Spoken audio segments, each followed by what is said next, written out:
momento a gente se perde da gente mesmo? Estávamos conversando isso. Porque, veja, a gente fala tanto do autoencontro, de vivermos a nossa essência, como se a gente fosse à procura de algo totalmente desconhecido,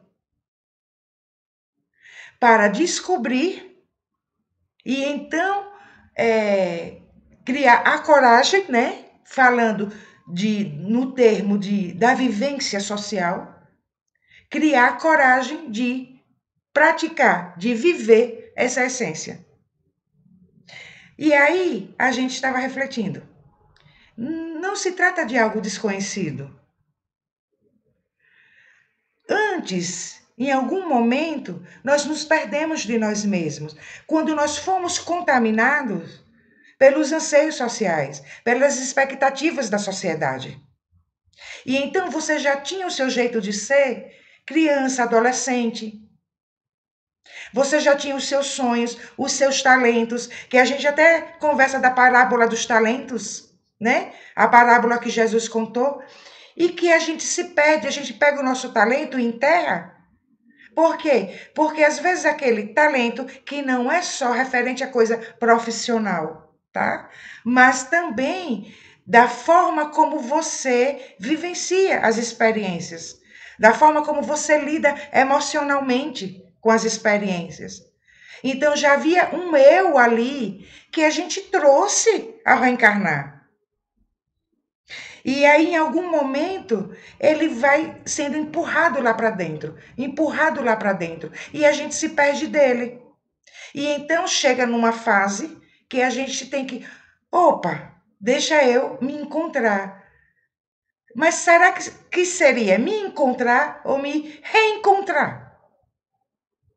Entende? Né? Eu lembro que eu, criança, adolescente, até início da fase adulta, meu sonho era viver da arte. Era só pintar os quadros. Mas aí, quando você é jovem, o que é que você ouve de família, da sociedade no todo? Isso não vai te levar a lugar nenhum. Você não vai crescer com isso. E você pega aquele seu talento e, no máximo, você usa como hobby. Eventualmente, algo que é da sua essência. Algo que é da programação divina em você. E então passa uma vida inteira tentando se realizar de outras formas. E aí eu me pergunto, seria se encontrar ou se reencontrar? E aí nisso você vai pensar a respeito de vida profissional, como você lida emocionalmente com qualquer experiência.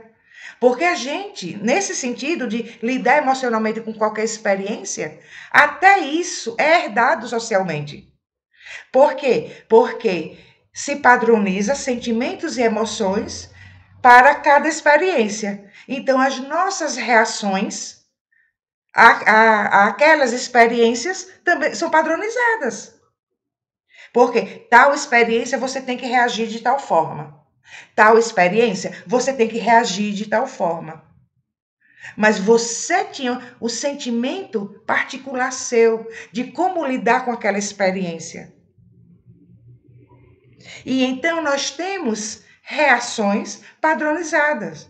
Então já estava tudo meio que prontinho ali, claro que ia haver um desenvolvimento. Não estamos falando de pronto no sentido de estava finalizado, tá? Porque haveria o desenvolvimento.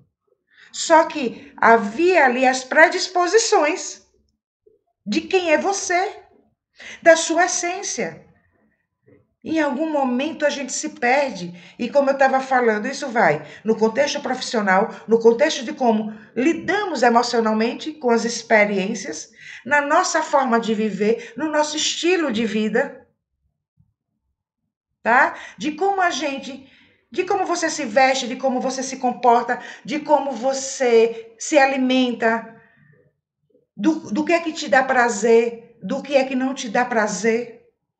Entende? E então vai ficando tudo padronizado de acordo com o meio em que a gente vive, com poucas diferenças.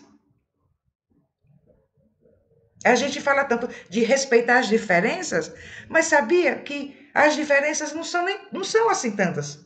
Por quê? Porque nós temos padrões de sentimentos, de emoções e de comportamentos. Nós estamos, porque a nossa mente funciona da mesma forma. Quando está se falando de respeitar as diferenças, veja que está tudo muito no campo externo. No campo externo. No interno, a mente funciona do mesmo jeito. Nós temos os arquétipos, nós temos as sombras, nós temos os nossos conflitos, nós temos os complexos. Que para Jung, a gente não tem complexo. O complexo é tão complexo que é ele que nos tem. Jung diz isso. Nós não temos complexo. Os complexos é que nos tem. Então, nós estamos todos envolvidos dentro dessa mesma informação. E cada um lidando da sua forma, mas ao mesmo tempo, todos do mesmo jeito. Então, veja aqui, todos passam por desilusão amorosa. Todos passam por frustrações. Todos passam por um sentimento, um êxtase de alegria diante de uma conquista. Por quê? Porque há esse padrão dos sentimentos das nossas emoções. Não há ainda a individuação, que a gente também tanto fala. E então essa individuação que a gente vai buscar, que é esse autoencontro, já estava lá atrás com a gente. A gente trouxe. Criança, a gente vivia eles. E aí a gente vai se contaminando socialmente e passando a nos cobrar ser o que todos são. E sonhar os mesmos sonhos e almejar os mesmos resultados. E então, quando você fala de ansiedade, de depressão, de angústia, se você for ver o pano de fundo disso tudo, é a comparação. É a comparação.